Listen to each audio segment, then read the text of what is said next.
política, economía, realidad nacional. Presentamos La Entrevista, un espacio de análisis y discusión producido por YSUCA.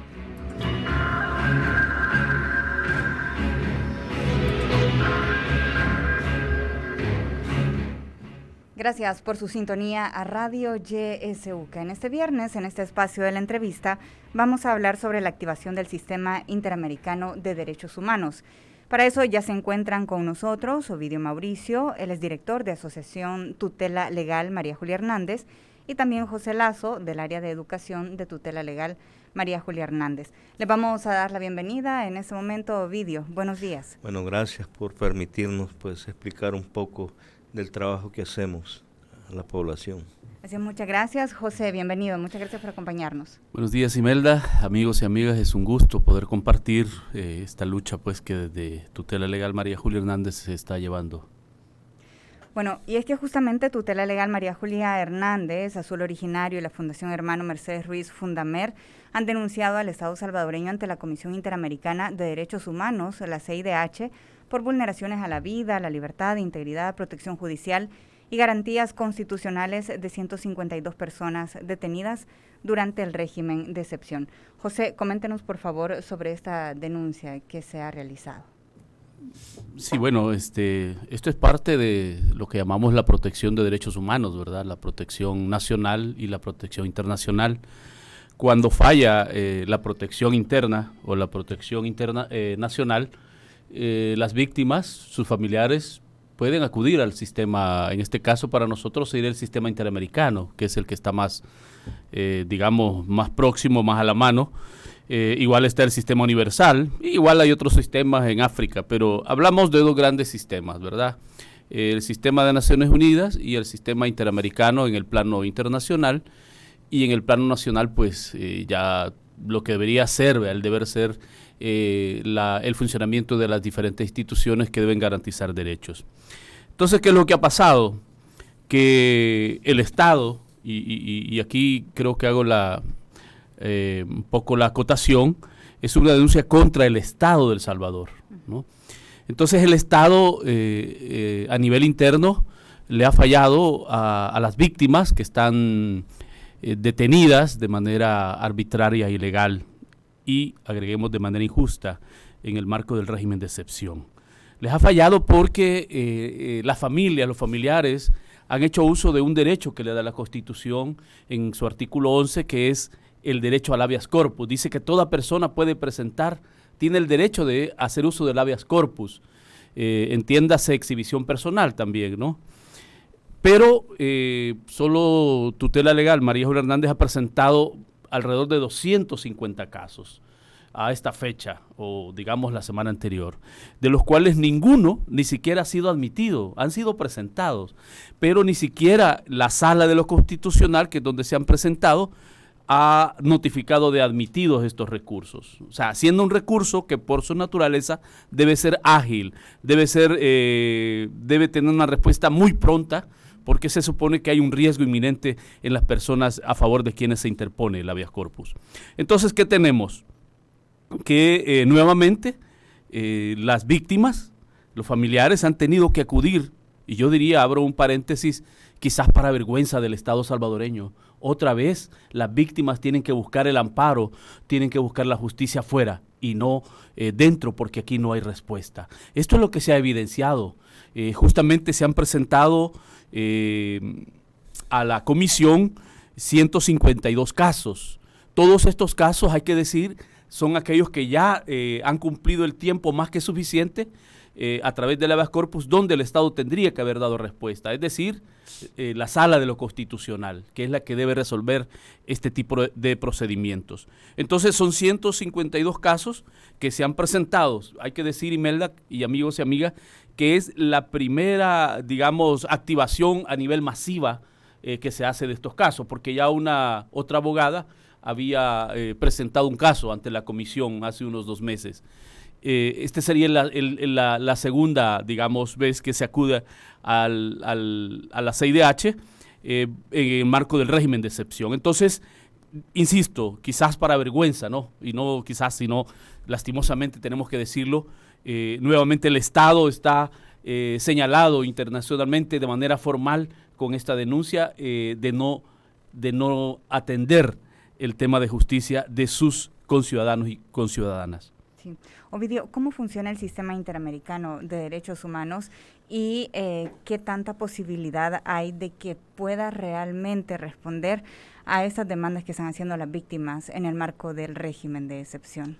Bueno, uno de los requisitos que la Comisión Interamericana o el sistema interamericano, ¿verdad?, en este caso, pide, ¿verdad?, o establece, es que se haya agotado el procedimiento interno, ¿verdad?, en el país. Entonces, nosotros lo agotamos a través de la interposición de los habeas corpus, ¿verdad?, porque tanto los tratados internacionales como la misma Constitución hablan de que el habeas corpus debe ser un proceso sencillo, breve, expedito, ¿verdad? Y la Sala de lo Constitucional en este caso no está cumpliendo con ese mandato que le da la Constitución, ¿verdad? Y en ese mandato lo que se pide es el acceso a una justicia real, a una justicia verdadera, ¿verdad? No una justicia manipulada. Después de agotar el aspecto interno, la justicia interna nuestra, y no hay respuesta, ¿verdad?, o si la respuesta está manipulada, ¿verdad?, como en algunos casos, por ejemplo, en el caso jesuita, ¿verdad?, que se ha manipulado el proceso, se puede ir a la Comisión Interamericana de Derechos Humanos. Ella pues lo admite, al admitirlo, la comisión tiene que pedirle un informe al Estado de El Salvador sobre la denuncia que se está haciendo. En base a eso, en base a ese informe, ¿verdad?, pues la comisión establece, ¿verdad?, si existe prueba a favor del Estado o prueba a favor de los denunciantes.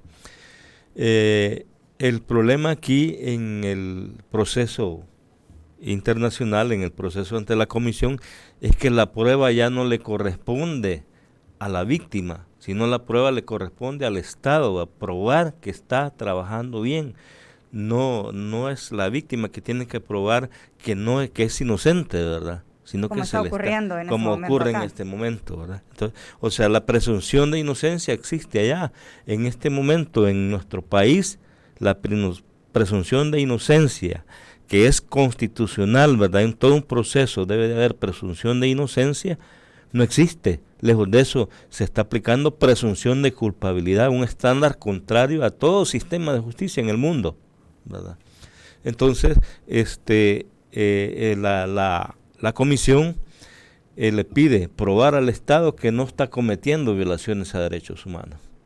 Y ahí es lo difícil para el Estado, ¿verdad?, porque si nosotros tenemos toda la prueba necesaria, ¿verdad?, y se va a ver en los procesos que nosotros claramente hemos visto, ¿verdad?, partes de policía, mentirosos, fraudulentos, ¿verdad?, en esos procesos, ¿verdad?, requerimientos sin nada de base, ¿verdad?, jueces admitiendo y pasando a otra etapa de proceso, ¿verdad?, sin el mínimo análisis de prueba, ¿verdad?, de casos, o sea, porque yo digo que son jueces con grandes capacidades, ¿verdad? ¿Cómo es posible que encuentren prueba en 70, 500 personas en audiencia, ¿verdad?, 300 personas en audiencia, y digan que todos pasen a la otra etapa, ¿verdad?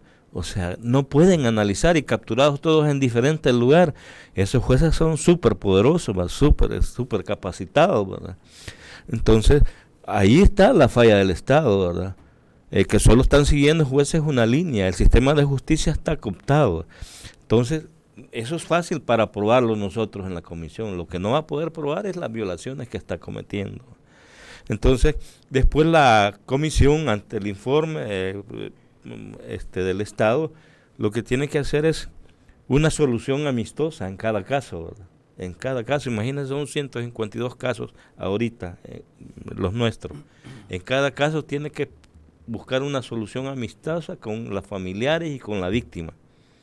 Si no se da esa solución amistosa, el proceso continúa, ¿verdad?, hasta el informe de fondo.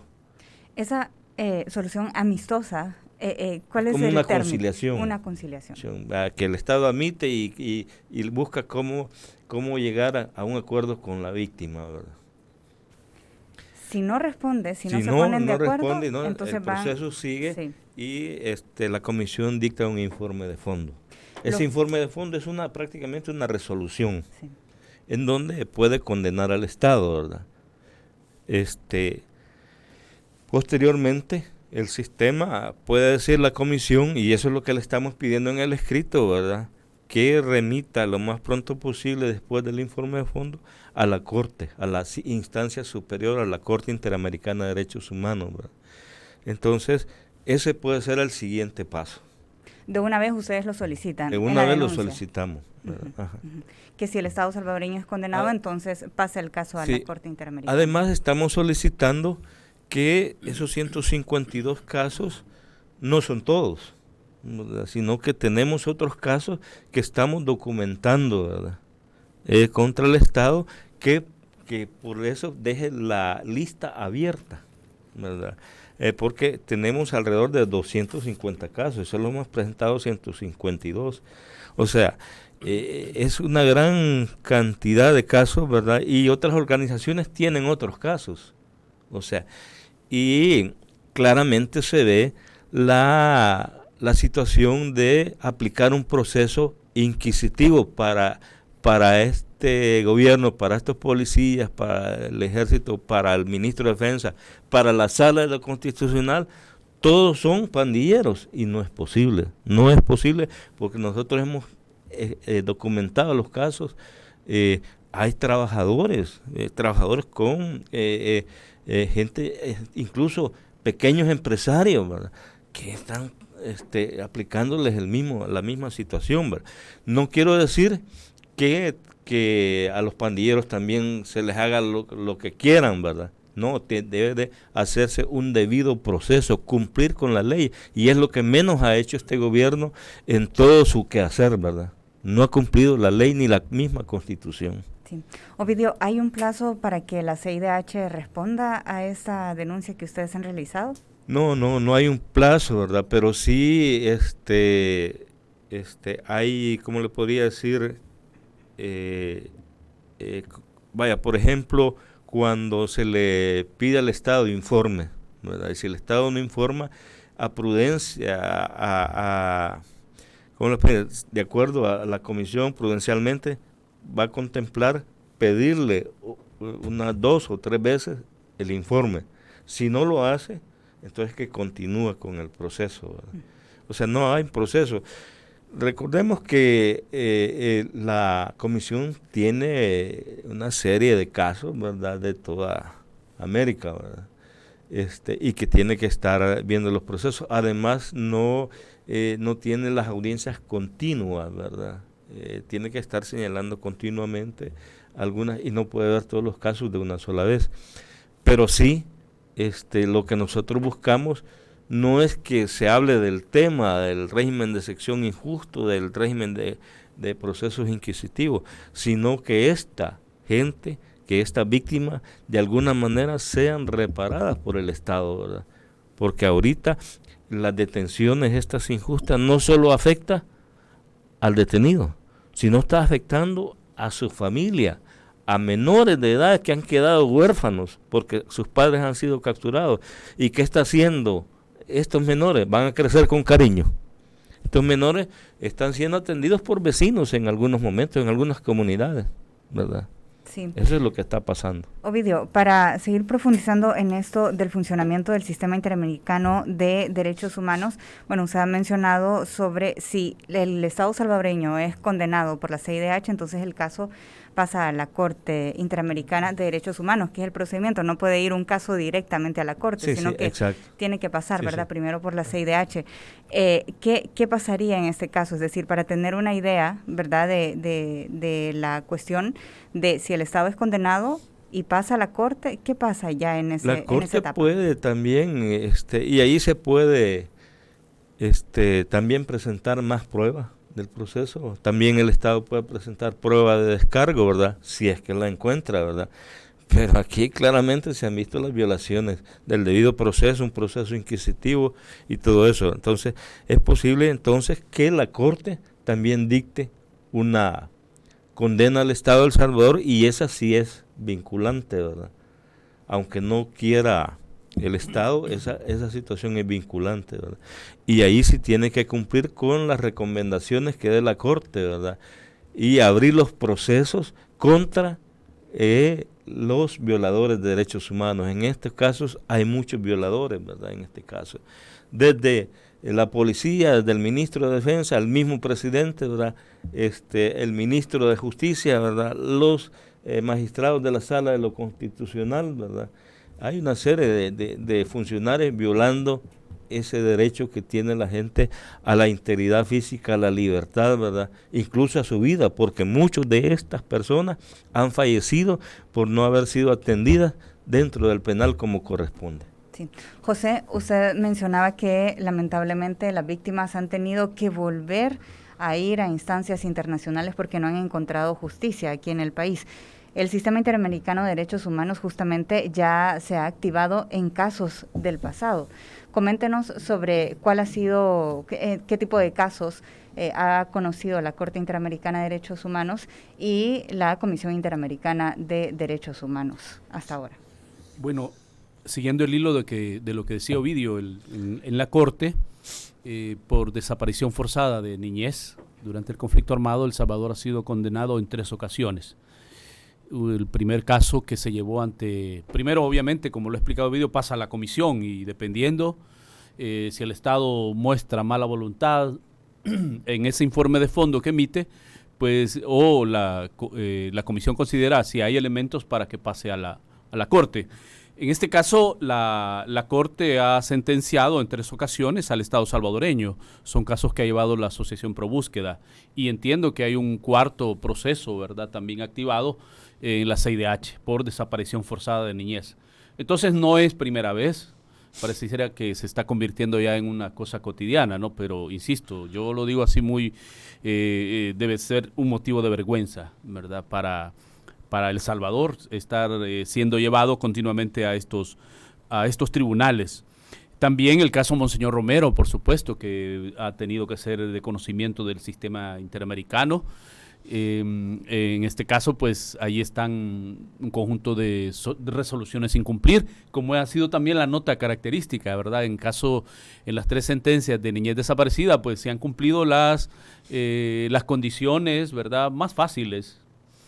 Publicar la sentencia, en fin, hacer algún monumento, a veces ni siquiera eso, pero lo de fondo nunca, como es la de investigar y dar con el paradero de la niñez desaparecida. Está la sentencia también insisto, de Monseñor Romero, y creo que está también el caso Récord, que creo que está también el caso en el sistema, en la Comisión Interamericana, no sé, Ovidio, otro.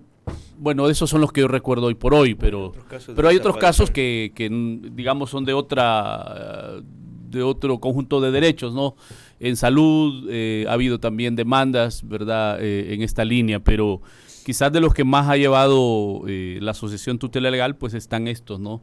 Y la Asociación Pro Búsqueda, el caso Récord, el caso Monseñor Romero y pues ahora pues en el marco del régimen de excepción. Entonces, como digo, aquí quiero hacer yo una valoración que me parece que es importante para nuestros amigos y amigas. Como dije al inicio de la intervención, ¿por qué se tiene que acudir a instancias internacionales? Uno, porque el Estado aceptó la competencia tanto de la Comisión y de la Corte Interamericana. O sea, aquí no es arbitrario, ¿verdad? No es porque nos guste o ganas de molestar, no, es que el Estado aceptó en el marco de la Convención Interamericana, que crea estas 2 instancias, crea la Comisión y crea la Corte, el Estado lo hizo por escrito, aceptó esta competencia. Entonces, para proteger los derechos que tanto en la Convención se mencionan y que es lo que también va en el escrito, ¿verdad? Se hace acopio de estos derechos que están en el marco de la Convención y que se están siendo vulnerados. Pero también en el marco interno, ¿no? Por eso creo que es importante lo que se decía. El paso previo es agotar los recursos internos o, ¿verdad?, acudir a las instancias internas y demostrar que se han agotado. Entonces, en este sentido, no es casual, no es arbitrario, ¿verdad?, sino que hay una competencia. El Estado ha delegado, ha reconocido esta competencia de estas dos instancias en el sistema interamericano. Por lo tanto, como dice el artículo 44 de la Convención, cualquier persona de cualquier Estado miembro de la OEA puede presentar estas denuncias, siempre y cuando, insisto, que demuestre que el Estado al cual pertenece no le ha hecho justicia o no ha sido escuchada o no ha dado respuesta, que es el caso que estamos presentando, ¿no? Entonces, ahí está ese marco jurídico que respalda la competencia tanto de la Comisión y de la Corte. Insisto, El Salvador creo que es de los países que más sentencias, no recuerdo yo otro estado, tal vez Perú, que tiene también sentencias, el caso Velázquez también en Honduras, que fue sentó mucha jurisprudencia, pero creo que El Salvador es uno de los países, ¿verdad?, que ha sido más denunciados y el cual se ha condenado, no solo denunciado, sino que ha sido en varias ocasiones condenado. Entonces, con lo cual termino con esto diciendo que las víctimas, y esto es importante decirlo, siempre han buscado el sistema legal de protección, siempre han acudido al sistema a lo que la ley les faculta, tanto en los casos del conflicto armado que hemos podido acompañar desde hace muchos años, desde que estaba la doctora María Julia Hernández. Las víctimas siempre han ido a presentar sus denuncias a las instancias internas, ya sea a la fiscalía o a los juzgados, han acudido, pero ahí están estancados, cientos, miles de expedientes que no avanzan. Entonces, eso creo que es una nota característica. Yo creo que nunca hemos visto ahora en el régimen de excepción a familiares o en el caso del conflicto armado, familiares de víctimas tumbando cercas o prendiéndole fuego a alguna instalación, ¿verdad?, del Estado. No, yo no recuerdo. Han acudido al sistema, a lo que la ley les faculta. Pero ¿qué es lo que sucede, Imelda? Que el Estado siempre les falla, ¿verdad? Entonces el Estado, una vez se lo decíamos a los diputados, cuando estábamos con el tema de la ley de reparación integral, el Estado es sordo, mudo y ciego ante el clamor de justicia de las víctimas. Por supuesto que ya van a salir diciendo, ¿verdad?, que tenemos agendas ocultas y todo, pero sí es que es lo que la ley le faculta a los familiares, a las víctimas hacer. O sea, la gente está haciendo lo que ya la misma ley le dice que tiene que hacer. No están en ningún momento fuera de ese marco, al contrario, creo que vienen a fortalecer justamente este marco jurídico de protección, ahora que estamos también en esa desprotección, ¿verdad?, por la fusión de las instituciones que deben garantizar estos derechos. ¿Por qué, José? ¿Por qué se da esta situación? ¿Por qué se da esta desatención del Estado salvadoreño? Y justamente ahora que hay aproximadamente unos 2.000 habeas corpus que han sido presentados ante la Sala de lo Constitucional de la Corte Suprema de Justicia y ninguno de ellos ha sido atendido. Y es una cuestión histórica. Yo voy a decir una valoración y después Ovidio puede ser una valoración quizás más jurídica. Yo primero creo que ¿por qué no se atiende el clamor de justicia de las víctimas cuando ellas acuden al sistema y que la misma ley señala? Es porque los que cometen estas graves violaciones a derechos humanos están en el poder, tanto de los casos del conflicto como de ahora. Tienen poder, y si tienen poder, ¿verdad?, lastimosamente creen que pueden hacer lo que quieren. Entonces, ¿por qué no el Estado escucha y por qué no busca lo que decía Ovidio, ¿verdad?, esa solución amistosa? Así, miren, sentémonos, hablemos, a ver, construyamos una propuesta de ley, en el caso de las víctimas del conflicto, que es una deuda eterna, ¿verdad?, ya, y se están muriendo todos los días. Hablemos, a ver, vengan. Porque esa es la función del Estado, garantizar derechos. La función principal del Estado es garantizar derechos. Lo dice en el artículo 1 de la Constitución. Es reconocer, proteger y garantizar. Es decir, también cómo se van a cumplir, cómo se van a proteger esos derechos. Entonces, para mí es tan sencillo que el Estado no escucha, no ve no actúa porque los que cometen estas barbaridades son los que tienen el poder. Se ha dicho por unas notas periodísticas de que van a aprobar la ley de las víctimas del conflicto armado. Ya venimos de darnos varias batallas en eso, ¿no? En el buen sentido de la palabra. Pero hace 2 semanas se decía públicamente que quien va a ser parte de garantizar el cumplimiento de lo que en esta ley aparezca es la misma Fuerza Armada. O sea, parte del Consejo que va a ejecutar va a echar a andar esta ley es la Fuerza Armada, va a ser parte del Consejo. Entonces, es como que lo que decíamos la vez pasada, como que a un ladrón, ¿verdad? Alguien que ha robado lo ponga a cuidar algo de valor, ¿verdad? Un paquete de dinero. Ser juez y parte. En ese o sea, juez y parte, sí. ¿verdad? Entonces, horroroso. Y además, tampoco se va a tocar el tema de justicia, según se ha conocido, ¿no? Entonces, otra vez es la agresión hacia las víctimas. En vez de decir, miren, esta es una oportunidad para sentarnos. Es lo mismo que pasa con el régimen de excepción. Que si le quitamos la excepción, la palabra excepción, ¿qué nos queda? Régimen, ¿verdad? Porque eso es lo que tenemos, la excepcionalidad ya pasó. Si es que en algún momento, que tampoco, ¿verdad?, se configuraba la necesidad de una medida como esta, pero está bien, ¿verdad?, se dio y régimen de excepción, pero es que ya llevamos 6 meses. Entonces, ¿dónde está la excepcionalidad? Entonces, lo que tenemos, quitemos esa palabra porque ya se usurpó, ¿verdad?, por no decir otra cosa. Es decir, lo que nos queda es un régimen.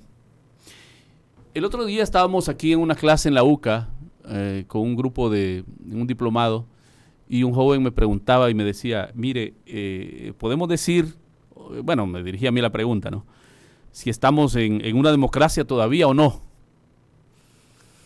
Una pregunta difícil, ¿verdad? Porque, pues sí, bueno, le dije yo, voy a contestar con otra pregunta. Levanten la mano quienes en estos 5 meses, porque hace unos días, una semana, quienes en estos 5 meses no hayan sentido miedo. Levanten la mano, eran como 30 personas participantes en este diplomado. Quienes en estos 5 meses no hayan sentido miedo. Todos levantaron la mano. Y yo les dije, miren, el miedo no es un componente de la democracia, ¿verdad? Y yo creo que la pregunta se la podemos trasladar igual a nuestros amigos y amigas que nos escuchan, ¿verdad? En otra ocasión que estuvimos por acá decíamos, es que el que nada debe, nada teme. Es que hoy los que no debemos, decíamos en esa ocasión, hay miedo, ¿verdad? Tememos de que nos vayan a llevar y para salir está bien complicado, ¿verdad? Sí. Entonces, pongo este ejemplo porque me hacían esa pregunta y yo no dije nada más.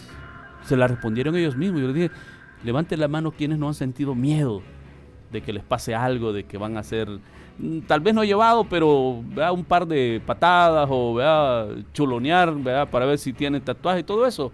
Ser expuesto, ¿verdad? O sea, insisto, de esos 32 personas que están, todos levantaron la mano. Con lo cual creo yo que es un indicador de cómo está el país. Sí. Necesitamos hacer un breve corte en este momento, pero al volver también la audiencia tendrá la oportunidad de hacer preguntas o comentarios.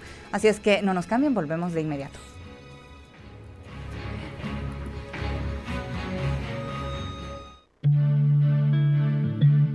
Radio YSUCA te acompaña en todo momento. Sintonizas La Voz con Vos. Siempre con vos, 91.7, La Voz con vos. ¿Y dónde es que se denuncia una violación a mis derechos humanos? En la Procuraduría para la Defensa de los Derechos Humanos. A ver, te lo digo fácil. Acércate a la Procuraduría de Derechos Humanos. Está para ayudarte si se han violentado tus derechos y sus servicios son gratuitos. Todas y todos podemos acercarnos para que se realice una investigación ante cualquier situación que vulnere nuestros derechos humanos. Este es un mensaje de UCA, SIDEMO y Funda UNGO. Solo el que se prepara, progresa. Busqué emplearme por mucho tiempo, pero en ningún lado me contrataban. Mi hermano me dijo que en INSAFORP podía tomar cursos sin costo y con ese conocimiento tendría más oportunidades. Tomé el curso de administración de redes sociales y ahora estoy más preparado para conseguir mi primer empleo. ¿Y tú qué esperas?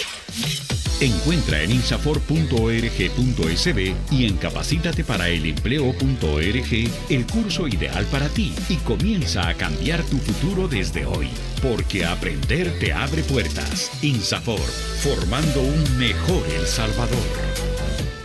Llegó la hora de cambiar tu futuro. Visita insafor.org.sb y capacitateParaElEmpleo.org y descubre todos los cursos que te ofrecemos. Aprender te abre puertas. Hora 10. Que la realidad tome la palabra a través de la ciudadanía activa. Sí, nos escucharon, pero solo con ustedes tenemos otra pasarela que la van a hacer inclusiva porque ahí pasan los niños. Hay que empezar resolviendo los problemas básicos de las mayorías populares. Estamos preocupados porque ya son 2 días que nos han quitado el agua por completo. Yo llevaba mi papá súper grave, lo llevaba con vómito, con diarrea. Nos dieron las 10 de la noche y nada. Hora 10. De lunes a viernes a partir de las 10 de la mañana.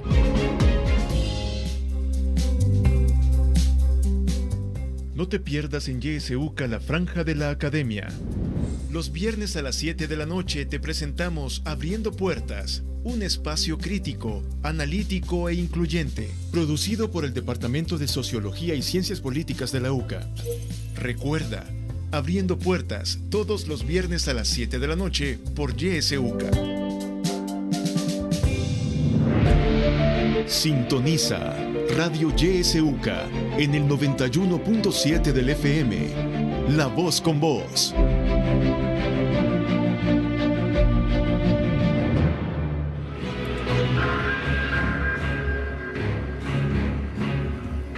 Gracias por continuar con nosotros. Esta mañana en este espacio de la entrevista hablamos sobre la activación del Sistema Interamericano de Derechos Humanos en el marco del régimen de excepción. Están con nosotros Ovidio Mauricio, director de Asociación Tutela Legal María Julia Hernández, y también José Lazo del área de educación de Asociación Tutela Legal María Julia Hernández. Si usted tiene preguntas o comentarios, puede marcarnos al 2275-9501, 2275-9502. O también puede enviarnos sus mensajes de texto o de voz a través de nuestro número de WhatsApp, el 75 71 27 79. Estamos transmitiendo también esta entrevista a través de nuestra fanpage en Facebook, Radio YSUCA 91.7 FM, y también está siendo transmitida a través de Radio Fe y Alegría en Coatepeque. Ya nos llegan mensajes a través de WhatsApp, doy lectura en este momento.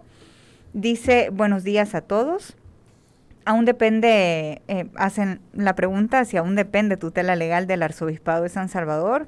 Qué buena la labor que hacen, pero tienen en contra las declaraciones y acciones del Arzobispo de San Salvador, pues entre otras cosas no atiende a las víctimas del régimen y apoya las acciones represivas. Doy lectura a un mensaje más, dice, buenos días, mi opinión sobre el régimen de excepción es a favor, puesto que es la mejor herramienta efectiva para detener la delincuencia y los resultados nos han puesto en el país más seguro de toda la región. Y los detenidos sé que les cumplen los tiempos requeridos de investigación y si son inocentes saldrán libres conforme a los datos recabados sobre el detenido. Saludos.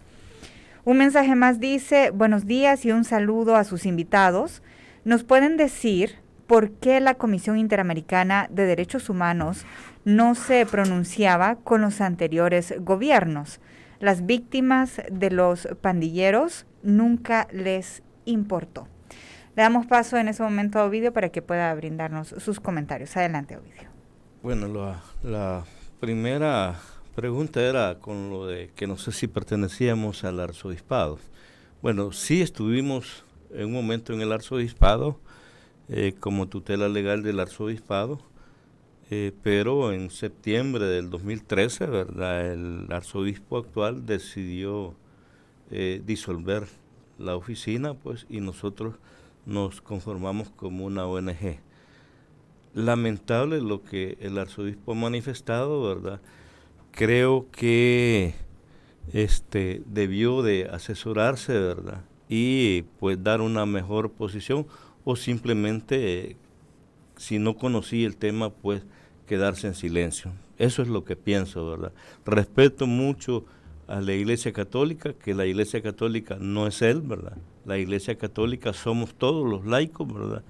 Y pues, claro, la jerarquía, ¿verdad?, en la Iglesia Católica, pero lo respetamos. La otra cuestión que le quería, que veía en el caso de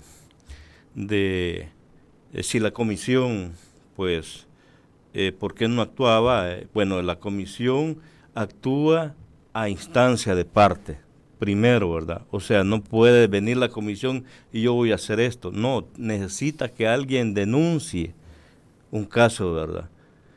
Por eso actúa la comisión. Y sí ha actuado cuando se ha hecho denuncias.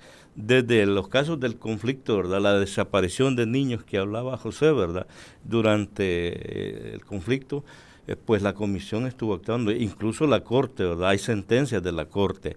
Lo que ocurre es que, como le digo, necesita que alguien denuncie los hechos, ¿verdad?, no va a actuar. Además de eso, que esa persona que haya denunciado haya agotado el mecanismo interno, como lo decía al inicio de este programa, ¿verdad?, agotado la justicia interna, ¿verdad?, que no consiguió. Lo que ocurre en nuestro país es que nuestra justicia realmente está en entredicho, ¿verdad? No tiene ni, ¿cómo le podría decir? Que está en pañales o quizás de una forma primitiva, ¿verdad?, porque no se hacen investigaciones realmente, ¿verdad?, sino que aquí se han inventado legislaciones, se han aplicado legislaciones de otros lados cuando se habla de criterios de oportunidad, procedimientos abreviados, ¿verdad?, y un montón de situaciones, testigos criteriados, testigos protegidos, ¿verdad? Jueces sin rostro también. Jueces sin rostro, ¿verdad? ¿Por qué? Porque no hay capacidad de la investigación, ¿verdad? Aquí no se han preocupado por hacer verdaderos investigadores. Yo quisiera que alguien de estas personas que defiende el régimen, que defiende este tipo de justicia que tenemos en el país, llegue a poner una denuncia a una sede policial. Para una declaración de 3 líneas se va a tardar un día. Imagínense, y esa es una declaración, y ya para investigar, tener técnicas en la investigación, sacar evidencia, sacar indicios. O sea, estamos en pañales. Entonces, por eso es que sucede que se condena a muchas personas inocentes. Ya nuestra justicia, ya el Estado ha sido condenado por haber actuado inquisitivamente, condenar personas sin tener la prueba indicada. Y eso está sucediendo en el régimen de sección. Miren, los policías amenazan a la gente, mira, te voy a abrir un expediente. Y como el policía es el testigo, al policía le creen. Y bueno, ahí podemos ver nosotros, si alguien se pusiera a analizar cada proceso. O sea, lo que pasa es que actuamos solo con lo que miramos, pero no investigamos realmente, hablamos solo por hablar, ¿verdad? Pero debemos de ir a ver los procesos, a revisar los procesos, qué es lo que existe realmente, ¿verdad? Y con tanta mentira que nos dice el Estado, la gente la cree, ¿verdad? Con la relación a la delincuencia común, la comisión no puede ver esos casos de la delincuencia común, de que los pandilleros asesinaron. Es el Estado el que tiene que investigar y hacer buenas investigaciones y condenar al pandillero por el delito que cometió. No simplemente por decir que es pandillero, ¿verdad?, sino que por el delito que cometió. Y ponerle los años que indica la ley. Si es que ahí están las leyes, ahí están, y aplicar la ley y hacer una buena investigación, pero no hacen. ¿Qué es lo que están haciendo ahorita? Imagínense una reforma a la Asamblea, obligar al defensor que defiende en un proceso inquisitivo, en un proceso en donde el Estado tiene todo su poder, que no permite prueba en contra. Entonces, eso es lo que están haciendo, torciendo un montón de leyes y torciendo la misma Constitución, ¿verdad? El actual gobierno. Entonces, para mí debería de hacerse una buena investigación. Mire, el fenómeno de la delincuencia no solo se ataca con procesos inquisitivos, con garrote, sino tiene que hacerse un verdadero análisis del fenómeno por qué se da esta situación y atacar, ¿verdad?, las causas por las que se está dando esta situación. Pero si no se ataca, lejos de eso, se puede volver a repetir y los ciclos vuelven a darse. Lo que yo les decía con este montón de niños sin padres, porque sus padres están capturados bajo el régimen de excepción y quién sabe si lo van a condenar sin prueba. Estos niños, ¿qué van a hacer en la calle? ¿Qué van a hacer dependiendo de adultos mayores? ¿Qué van a hacer? Entonces se vuelve a repetir el ciclo. ¿Qué se está haciendo? Agrandando la causa del problema, ¿verdad? Entonces, yo a los señores que defienden el régimen de excepción, al pueblo que entienda que la lógica no es la que ellos piensan o la que se les ha metido. Ahí está el dictador de allá por el 32, ¿verdad? Que supuestamente arregló, ¿verdad?, el Estado, pero venimos desde allí con muchos problemas, que supuestamente dejó una paz, ¿verdad? ¿Cuántos problemas dejó? ¿Cuántos gente mató, asesinó, ¿verdad?, este dictador Martínez? ¿Cuánta gente murió en las cárceles, ¿verdad? Entonces, no es el garrote el que va a solucionar el problema. Hay que estudiar bien el fenómeno y tomar las estrategias adecuadas para ir disminuyendo la delincuencia de pandillas en este caso. Pero imagínense cuántos jóvenes están ahora detenidos en el régimen. Y no es al joven al que le está ayudando Nayib, ¿verdad?, al que le está ayudando el gobierno. Entonces, y jóvenes también son los soldados. Y jóvenes pobres, de comunidades marginales también. O sea, estamos igualitos que en la guerra, ¿verdad? Los pobres, como decía Monseñor Romero, los pobres defendiendo al gobierno, a los ricos, ¿verdad?, y atacando a otros pobres con muchas necesidades. Voy a dar lectura a más mensajes que nos llegan a través de Facebook Live. Dice Reinita González, gracias. YSUCA dice, levantaron la mano porque todos sintieron miedo ante el régimen de excepción. Aclaración, por favor, dice Reinita. También Tony Barrera dice, Bukele y sus ministros, violador de los derechos humanos, los nuevos asesinos del pueblo salvadoreño, al igual que en los años 80, todo por mantenerse en el poder, robándole al pueblo. Estos son mensajes de Facebook Live. Le damos paso a José para sus comentarios. Sí, pues sí, todos levantaron la mano justamente porque la pregunta era eso, ¿no? ¿Quiénes no habían sentido miedo en esos 5 meses de régimen de excepción? Levantaron la mano diciendo que sí habían sentido miedo. Y creo que eso es importante decir. Una democracia no puede tener a la base el miedo. ¿Cuántos? Y ahora yo lo voy a decir de otra manera. ¿Cuántos de ustedes, amigos y amigas, y digo porque yo también lo he vivido, no han sentido miedo de expresarse libremente en su red social? Yo solo tengo una, digamos, pero otros manejan varias, ¿no? De comentar algo, digo, un comentario, una reacción, ¿verdad? Lo dejo ahí. Creo que no es cierto que la Comisión o el sistema interamericano no se pronuncia hasta ahora. No se ha respondido, decía el amigo o la amiga, en otros gobiernos. Yo primero quiero pedir tranquilidad porque yo sé que quizás no escucharon lo que dije al principio. Es una demanda contra el Estado de El Salvador, no es contra el gobierno. Así que yo pediría a los que tienen una preferencia política tranquilidad. Aquí no se está demandando al gobierno. Por supuesto que el gobierno es parte del Estado.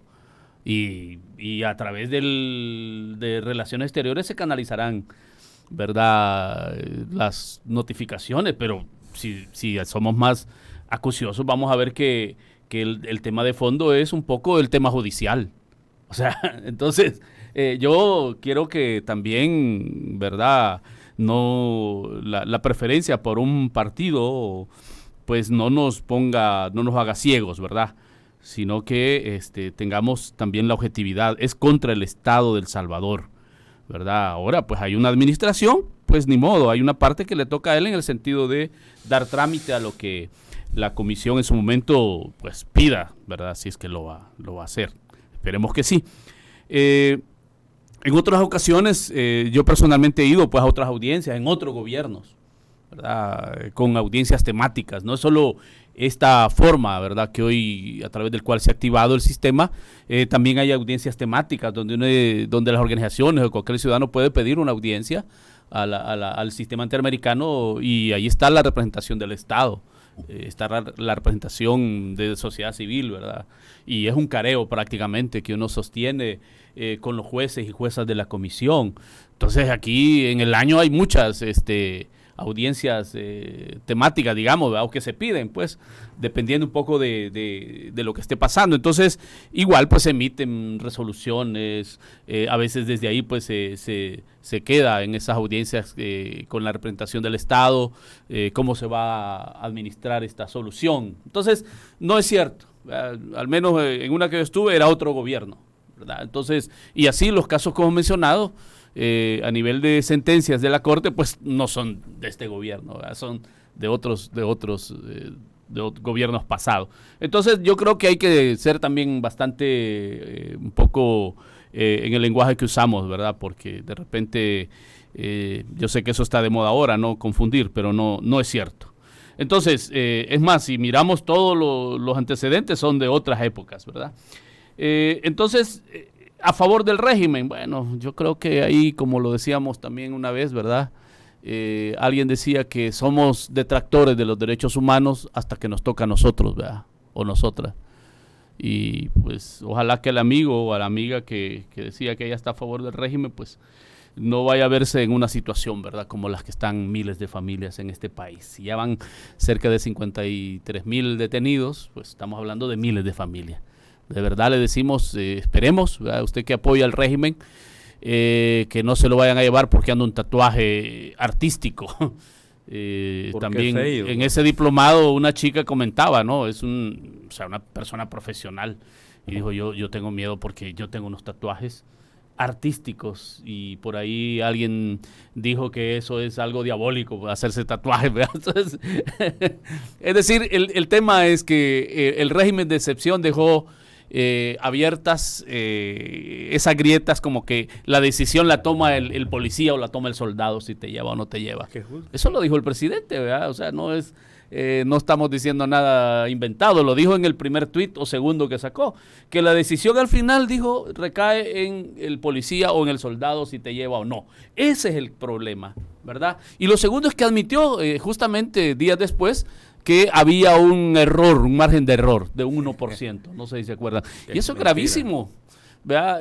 Primero se admite que hay un error de que se está llevando a gente inocente, que nada deben y nada deberían de temer. Pues en ese caso, que es una injusticia. Les tocó, es una injusticia. Y después habría que hacerse la pregunta si el mismo presidente reconoció que había un error, un margen de error de X cantidad, pongámosle un 1% de 53,000, si ese fuera el dato, ¿verdad? Entonces, ¿cuántos números tenemos de personas inocentes? Así dicho es. Por el mismo presidente, así que no me van a acusar de otra cosa. Sí. Y la pregunta tiene otra parte, ¿no? Entonces, si se admite un error, si se acepta un error, ¿qué he hecho yo para que ese error no se siga cometiendo? Porque eso se admitió al inicio, estábamos hablando de quizás habían pasado unos 10 días, ¿no?, del régimen de excepción. O sea, la pregunta es, ¿ese error se corrigió? O sea, ya no se siguió llevando gente inocente, o sea, que nada tenía que ver. Entonces, yo creo que hay que tener un poquito también, un poco de esos elementos muy presentes para que también el análisis sea lo más objetivo posible. Sí, vamos a recibir una llamada que tenemos en línea en este momento. Buenos días, adelante. Buenos días. Buen día. Adelante. Buen día. Buenos días, le escuchamos. Buen día, solo de decirle que en la institución donde trabajo los vehículos tienen micrófono. Gracias, buen día. Bueno. Buenos días, muchas gracias. Vamos a recibir también un mensaje de audio que nos llega a través de WhatsApp. Gracias ahí por la ilustración. Es bueno que aclaren muy bien esto porque la gente repite lo que les dicen, ¿verdad? Que oyen. Eso se entiende, pues, acuérdense en los niveles educativos, porque los derechos humanos no se pronuncian por la delincuencia, que la comisión no se pronuncia que contra los mareros. Es importante aclarar que estas son instancias que supervisan a los estados y que a quienes tenemos que exigirle es a la policía, a la fiscalía y al estado en sí, a que respondan, pues. pobre gente, pues le entiendo, pues, pero algunos que tenemos tal vez un poco de estudio debemos de platicar y trasladar esto de que uno tiene que exigir al Estado porque ellos son los responsables directos y por eso nosotros pagamos impuestos para tener una buena educación o por lo menos una mediana educación de calidad, seguridad mediana, pero tampoco hay que aplaudir que se lleven a todo el mundo porque tarde o temprano les va a llegar su turno. Todos estos militares que están ahorita utilizando van a ser los veteranos de guerra en otros tiempos, en otros años. Este es un círculo vicioso que vamos a estar pagando por tener un ejército innecesariamente, pagando veteranos de guerra en lugar de invertir en educación, porque como hemos aplaudido el militarismo y seguimos la mayoría, ¿verdad? No todos. Estas voces como la UCA y los que decimos una opinión en contra hay que mantenerla porque no se puede normalizar esto. Gracias, saludos. Bueno, muchas gracias al amigo. Vamos a dar lectura a más mensajes que nos llegan a través de WhatsApp. Dice, cabal, yo ya ni participo con mis comentarios, ya he sido amenazada. Habemos muchos escuchando, pero tenemos miedo. Y lo que es peor, que les hagan daño a nuestros hijos. Gracias a nuestra radio, dice. También dicen a través de Facebook Live, Cornelio Villagrán, el régimen se convirtió en una arma para combatir al que piensa distinto al gobierno, sabiéndose del fin por lo que se estableció. Exacto. Y luego dice Guadalupe Moreno, mi hijo y mi nuera son víctimas del régimen, dejando a 3 niños pequeños de estas situaciones lamentables. Ovidio. Sí, lo que yo le comentaba, ¿verdad? Lo que nosotros hemos visto al hacer el análisis de todos los casos que hemos estado recibiendo, ¿verdad? Lo que se está dando. Imagínense que nosotros tenemos un caso de una defensora de derechos humanos, que es defensora de derechos humanos, no es pandillera, y fue capturada. El hijo de ella, un menor de edad, el único familiar que ha quedado cercano, tuvo que poner, el niño menor de edad tuvo que poner el habeas corpus que no ha sido resuelto. Un familiar lejano está atendiendo al niño. Ya no está yendo a la escuela, me imagino, ¿verdad? Entonces, fíjense lo que produce la aplicación de este régimen grosero que se tiene, ¿verdad? Además de eso, el trauma que le ha causado al menor. Pero además de eso, al familiar lejano, ¿verdad? Como le han capturado 3 o 4 familiares, tiene que ir a diferentes penales, ¿verdad? Comprar el kit que vale $75, ¿verdad? Y son 2 kits que le piden por capturado, ¿verdad? Imagínense, este familiar lejano está en gasto, ¿verdad?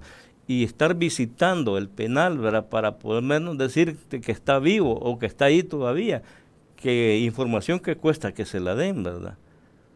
Y en los costos que está incurriendo esta familia, empobreciéndola más, ¿verdad? Trasladando situaciones que no deberían de suceder, ¿verdad? Entonces, para mí es dificultoso, ¿verdad? A esas familias, ¿verdad? Familias que están siendo, pues, afectadas en todo sentido. ¿Qué va a ocurrir? El ciclo, como decía, vuelve a producirse, ¿verdad? Estos menores en la calle, esta gente tiene que recurrir a formas, qué sé yo, para conseguir recursos, para poder sobrevivir, cuando son los padres los que estaban trabajando, ¿verdad? Para eso.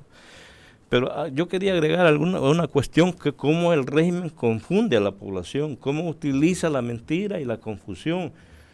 Hace unos días la Asamblea Legislativa aprobó o sometió a aprobación el que no se podía indultar a los violadores de lesa humanidad, en los crímenes de lesa humanidad, y a los corruptos, ¿verdad?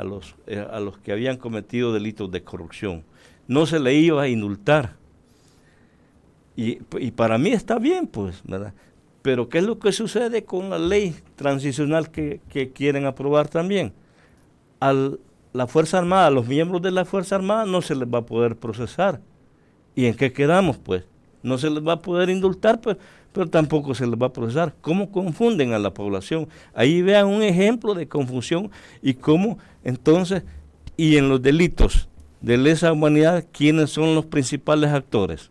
No es los funcionarios no son los que están vinculados al Estado, no es la policía, no es la Fuerza Armada. Entonces, ¿en qué quedamos? Pero la gente la confunde totalmente, ¿verdad?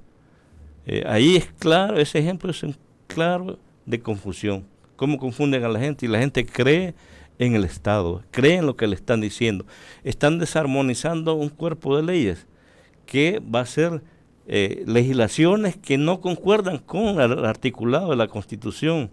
Ahí están haciendo un berenjenal, ¿verdad? Una tripa chuca, como salía ayer en la prensa gráfica, para justificar la reelección presidencial, ¿verdad? Cuando la Constitución es bien clara, ¿verdad? ¿Cómo confunden a la población? Sí. Ya solamente nos quedan 3 minutos, José, pero ya para cerrar este espacio, el sistema de justicia continúa sin atender a las víctimas, en este caso del régimen de excepción. ¿Qué panorama se ve en delante si continúa el régimen de excepción, si el sistema de justicia continúa sin dar respuesta al clamor de las víctimas, y ahora ya se habla también de una reelección presidencial? ¿Qué panorama se vislumbra, José, desde su punto de vista? Yo diría que 2 cosas. El panorama es que la población salvadoreña va a seguir, ¿verdad? Estamos volviendo a épocas cuando no existían marcos normativos, que también ha sido una lucha social, ¿verdad? Garantizar derechos de manera formal ha sido una lucha, tanto en instrumentos internacionales como nacionales. Entonces, perder esta protección formal de derechos humanos es volver a la edad de piedra o del garrote, ¿verdad? Es decir, ojo, y aquí hay un riesgo, ¿verdad? Aquellos que aplauden, que parece más bien un club de aplausos, ¿verdad? Ante las medidas que toma el gobierno. No nos quitemos que somos primero ciudadanos y ciudadanas, y que la razón de ser del Estado, como lo dice la misma Constitución, artículo 1, es garantizar derechos. En consecuencia, es obligación del Estado garantizar, ¿verdad? Garantizar derechos, y ahí empieza a enumerar de ahí en adelante la vida, incluso el tema de todas las garantías judiciales. No es convertirse en un Estado criminal, ¿verdad? Cuando usted, amigo o amiga, algunos que nos escuchan, aplaude, ¿verdad? El que se lleven a la gente inocente, o incluso aquellos que tienen algo pendiente con la ley, que siempre hemos dicho, ahí está ya la ley, no hay que andar, ¿verdad? Buscando más. Si es un Estado de Derecho, que se proceda, pero también ahí hay garantía, ¿verdad? Que la misma Constitución establece. Entonces, aquí lo peligroso es que estamos alentando desde muchos ciudadanos y ciudadanas a que el Estado se convierta en un Estado criminal, en un Estado violador de derechos, y lo justificamos. Eso no puede ser, porque eso no es competencia del Estado. Entonces, yo creo que ahí hay que tener mucho cuidado, ¿verdad? El Estado no puede ponerse a la par de, yo también voy a ser criminal, porque los criminales así actúan. Es que no es esa la estatura que queremos del Estado o de los funcionarios que nos están dirigiendo. Queremos un Estado que cumpla los mandatos, funcionarios que cumplan lo que la ley les faculta, porque para eso levantan la mano, ¿verdad? Cuando toman posesión, cumplir y velar porque se cumpla la Constitución, etcétera. Eso es lo que queremos, no un Estado violador donde yo me siento inseguro en muchos ámbitos de la vida. Entonces, ¿qué va a pasar? Que la gente va a seguir sintiendo que no hay esa protección. Y lo segundo, que el Estado, por favor, no es el partido, ¿verdad? Va a seguir siendo demandado internamente y fuera de la frontera. Eso es lo que va a pasar, ¿verdad? Va a quedar siempre el Estado como un Estado violador que no protege a su población, que es a la que se debe. Bueno, esperamos que esta realidad cambie lo más pronto posible. Muchísimas gracias por habernos acompañado. Ovidio, gracias por estar con nosotros. Ahí estamos, y gracias. Muchas gracias, José, también por habernos acompañado. Imelda, ha sido un gusto. Gracias a YesEUCA. Gracias también a todas las personas que permanecieron en sintonía de este espacio de la entrevista. Buen día.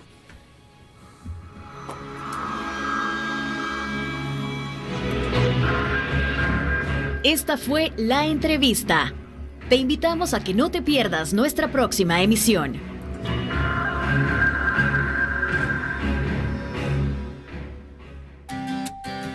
Disfruta tu mañana en compañía de Radio YesEUCA.